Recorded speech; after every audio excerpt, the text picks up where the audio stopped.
섭이에요. 인간이 왜 차이가 나느냐?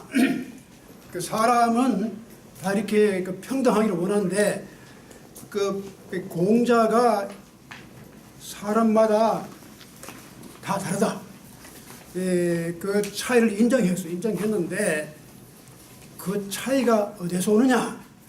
그 차이는 원래 날 때부터 타고난 것이냐? 아니면 후에 우리가 어떻게 노력하느냐에 따라서 달라지느냐? 그래서 아주 그 전통적으로 성이냐 섭이냐, 이 성이라는 말은 nature, 인간의 본성이라든지 날 때부터 이게 그 마음신변의 나성자잖아. 날 때부터 이 섭은 실속, 뭐 자속, 이 섭이라는 말을 쓰잖아요. 그래서 이건 practice, nature냐 아니면 practice냐. 사람들의 그 차이가 이렇게 누구는 또 성공을 하고 성공을 못하고 뭐 이런 그 차이가 어디서 오느냐면 그 공자는 여기에 아주 이것이 없는 건 아닙니다. 다 있지만 이것을 가지고 우리가 극복할 수 있다는 겁니다. 그래서 그 차이를 그래서 섭에서 봤습니다. 그래서 그 성은 아주 가깝다, 서로 유사하다. 그런데 이게 멀리 우리 다 이렇게 차이를 만드는 것은 섭이다. 근데 이 섭이라는 게 그래서 이 공자의 그 사상이 굉장히 중요합니다. 여러분 우리 옛날 옛적에 이 논어를 시작할 때 논어에 그 제일 처음 나오는 장이 무슨 장입니까?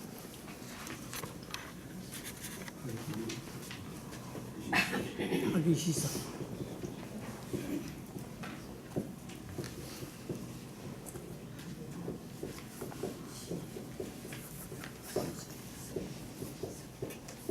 혹시 생각이 나십니까? 하기장에 이 논어를 보면 구조가 그 타이틀을 붙일 때 무슨 뭐 제목을 무슨 내용을 붙인 게 아니라 첫 두 글자를 따서 봐. 하기장, 수리장. 그래서 이 하기장이 하기 시섭지 부력 열호라 말인가.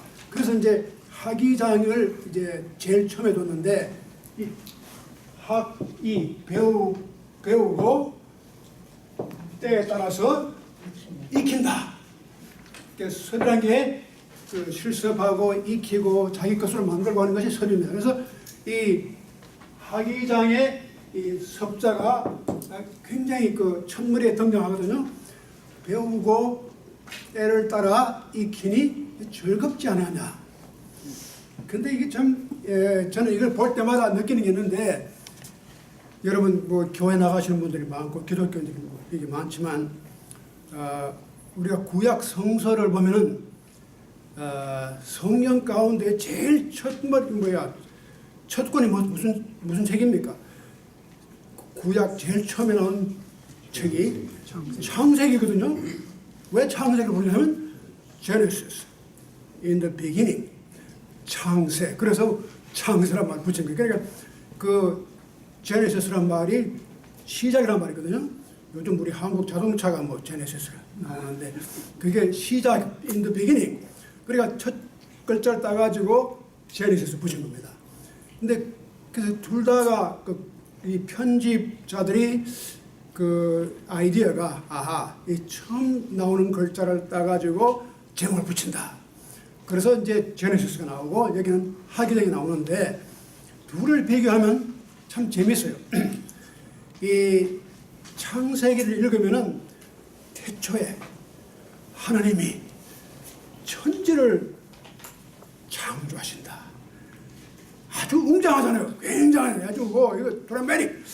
이 우주가 창조가 되는 이야기 나오는데 논어를 또 펼쳐보면은 그런 게 하나도 없어요. 뭐 하기 시섭지. 참 따분한 말이거든요. 이게 뭐 그렇게 대단한 말인가? 저는 처음 이걸 읽을 때 아무리 생각해도 이 창세기 같이 그런 웅장한 맛이 안 난단 말이야. 태초에 하나님이 천지를 창조하시고 하늘과 땅을, 야, 이거 진짜 그 시작부터가 그 스케일이 웅장하잖아요. 아주 우주적이고. 근데 이 학위장을 읽으면은 뭐 배우고 또 익히니 즐겁지 않은가? 배우는 게 뭐 즐거워요? 골치 아프고 따분하고. 이게 배우는 게 즐겁다는 사람이 별로 없습니다. 고통스러운거든요. 예. 그런데 공자가 뭐 배우는 게 즐겁다고. 그러니까 이 별로 읽을 맛이 안 나요. 그래서 제가 뭐 논어를 그렇게 좋아하지 않았는데, 이제 그게 참 읽고 또 읽고 하면 그 의미가 있어요. 그러니까 아주 쉽게 말씀드리면은 공자의 출발점은 아주 그랜드 스케일, 우리 창세기 나오는 그런 우주적인 스케일이 아니고 아주 일상적인 우리 하루하루 인간이 해야 할 아주 기본적인 것, 아주 평범한 것을 제일 처음에 내놨어요. 그래서 이것이 참 그 유교 전통의 특징입니다. 그렇게 뭐 우주가 어떻게 출발하고 세상이 어떻게 뭐 이렇게 흘러가다가 구원을 어떻게 받고 이런 얘기보다는 우리가 매일매일 생활 일상 가운데 시습, 익히고 배우고 익히는 것, 이것이 우리에게 즐거움이 되어야 한다. 여러분 그 조선조에 김시섭이라는 사람이 있었거든요. 이름 들어봐서 김시섭. 이 사람이 생육신 가운데 하나입니다. 근데 김시섭이가 이름을 어디서 땄냐면 바로 논어에서 땄어요. 김하고 시섭이에요. 근데 김시섭이가 좀 괴짜입니다. 그래서 원래 이렇게 그 생육신이 돼가서 뭐 방방곡곡 다니면서 괴짜로 이제 뭐 시도 쓰고 그러는데 그 이율곡 선생이나 이런 분들이 굉장히 높이 평가를 해요. 김시섭을. 근데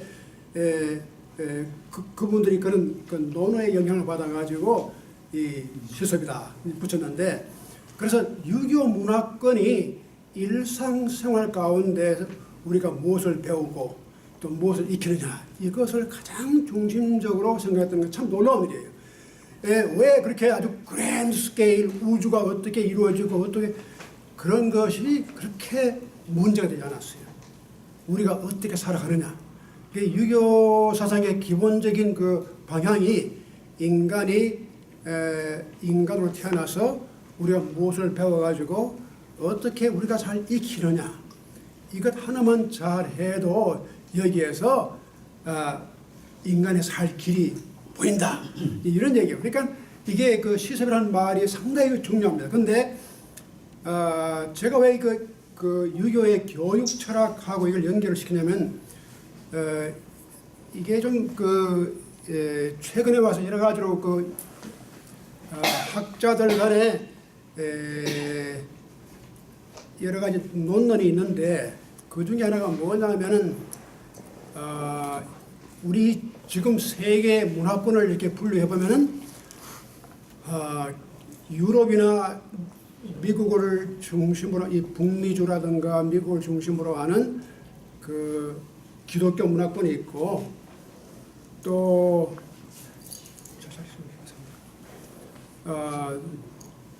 이 동아시아를 중심으로 하는 유교 문화권이 있고, 이 중동을 중심으로 하는 이슬람 문화권이 있어요. 문화권이 한 3개, 4개 있는데, 그런데 2차 대전 이후에 이 동아시아 문화권에서 아주 급격하게 경제적으로 혹은 교육적으로 볼 때 굉장히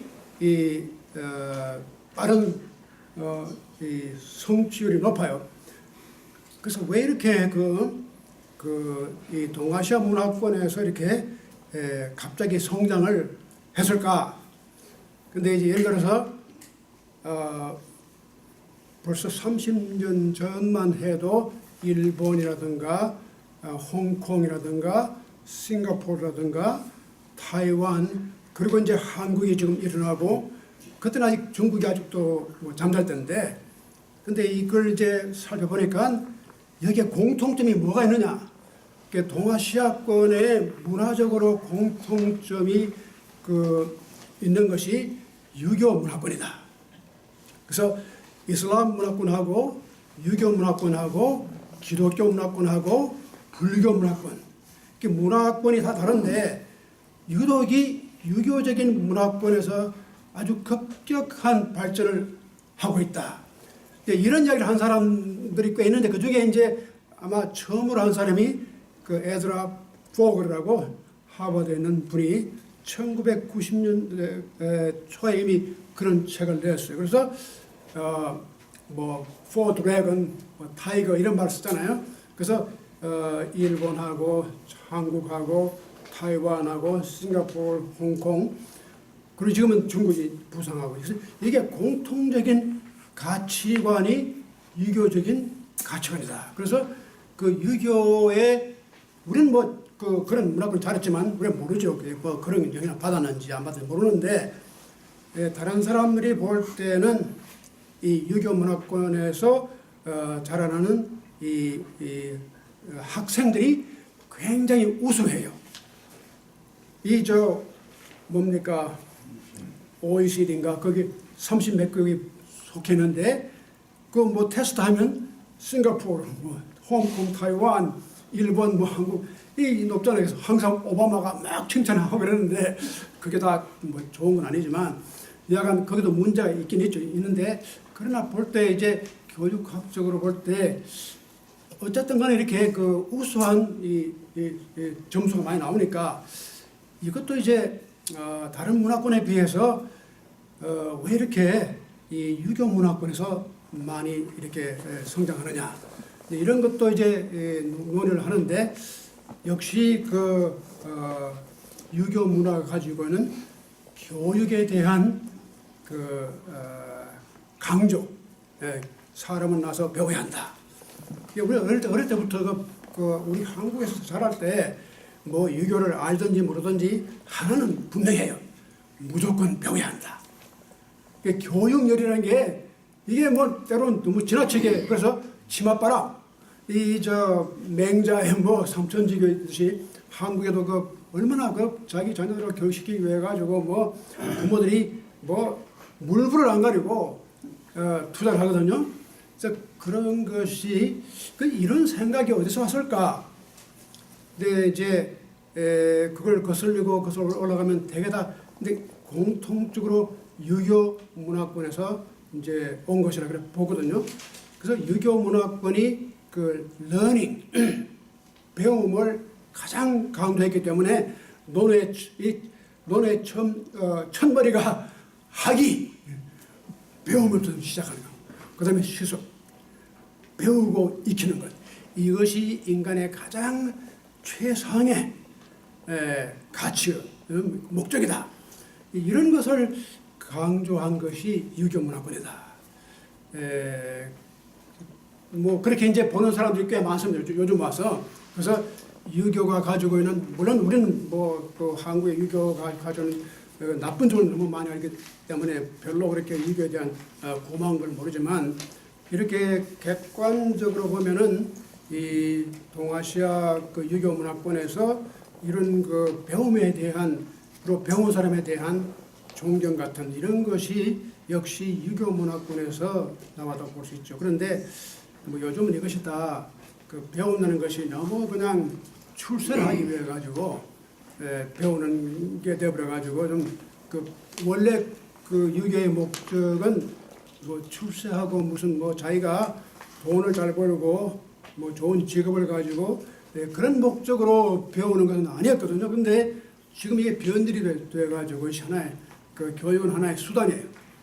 자기가 소셜 모빌리티, 좀 더 높은 계층으로 올라가는 가장 효과적인 방편이 이 교육이다. 이제 그렇게 지금 되어 있는데, 이제 또 한 가지 중요한 것은 공자가 역사적으로 볼 때 처음으로 학교를 만들었어요.